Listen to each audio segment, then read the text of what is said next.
दिनांक 6 ऑक्टोबर 2024 रोजी समाज विकास फाउंडेशनद्वारे प्रसाद मंगलम दर्यापूर येथे स्पर्धा परीक्षा उद्योजक व कौशल्य विकास मेळावा मोठ्या प्रमाणात पार पडला। यावेळी गुणवंत देवपारे यांनी मार्गदर्शन केले। गेल्या अनेक वर्षांपासून मोठ्या प्रमाणात नोकऱ्या कमी झाल्या असून तरुणांनी उद्योग क्षेत्रात आपले पाऊल टाकले पाहिजे। एखादा स्वतंत्र उद्योग, लघु उद्योग किंवा बचत गटाच्या माध्यमातून उभारलेले उद्योग तसेच कृषी आधारित उद्योग कसा निर्माण झाला पाहिजे, त्याचे मार्केटिंग व भांडवल कसा उभा करता येईल या संदर्भात मार्गदर्शन केले।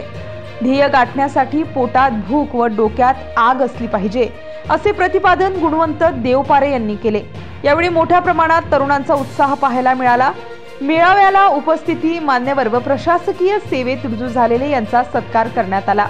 यावेळी विद्रोही कवी Govind Polad, Gajanan Kore sir, Ashish Dhande sir, Pravin Kendale sir, Divya Khandare, Pawan Tayde, Sheela Musde, Sagar Khandare, Varsha Bhakare, Anup Sarode, Aditya Sable, Ankush Ingale, Aman Pachghare उपस्थित होते। नमस्कार, मी किलो होय जनविकास न्यूज मध्ये आपलं स्वागत आहे। आज दर्यापूर येथे काँग्रेसचे गुणवंत देवपारे यांच्या हस्ते स्पर्धा परीक्षा मार्गदर्शन शिबिराचे आयोजन केले होते आणि या शिबिराला उत्कृष्ट प्रतिसाद सुद्धा मिळाला आणि या शिबिराला मोठ्या संख्येने विद्यार्थी सुद्धा या शिबिराला उपस्थित होते। आपल्यासोबत गुणवंत देवपारे आहे। भाऊ, काय सांगणार, आज स्पर्धा परीक्षा मार्गदर्शन शिबिर केलं, काय या उद्दिष्ट काय? या कार्यक्रमाचा मागचा उद्देश आहे, येणाऱ्या 1.5 महिन्यानंतर विधानसभेची निवडणूक आहे आणि युवक युवती हा या देशाचा पाया आहे। तो भक्कमपणे जर उभा राहिला तरच या देशाचं, महाराष्ट्राचं डेव्हलपमेंट होऊ शकते। त्यामुळे त्यांच्यासोबत कार्यशाळा, त्यांच्यासोबत संवाद साधणे, भविष्यात त्यांना नोकरी लागू शकते की नाही, की त्यांना उद्योगामध्ये यावं लागेल, त्यांनी स्किल कसं डेव्हलप आपलं करायला पाहिजे, त्याकरता हा संवाद मेळावा होता।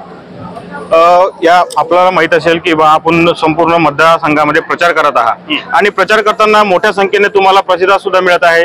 तुमच्या सोशल मीडियाच्या माध्यमातून तुमचा आम्ही प्रचार सुद्धा पाहत आहे, परंतु काँग्रेसमध्येच काही लोक असे आहेत की तुमचा जो प्रचार प्रसार आहे हा त्यांना न खपून त्याचा उलटा त्या प्रकारे प्रचार करत आहेत। ते कसं असते, कुठल्याही एका कुटुंबामध्ये सुद्धा 4 लोक आहेत, ते 4 एका मताचे नसतात। असं पार्टी लेवलला पण असू शकते, पण असं माझ्यासाठी तरी असं होणार दिसत नाही।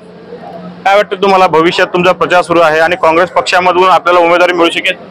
मिळू शकते असा माझा आत्मविश्वास आहे। अशाच वेगवान घडामोडी पाहण्यासाठी आमच्या जनविकास न्यूज चॅनलला आताच सबस्क्राइब करा आणि रहा रोज अपडेट।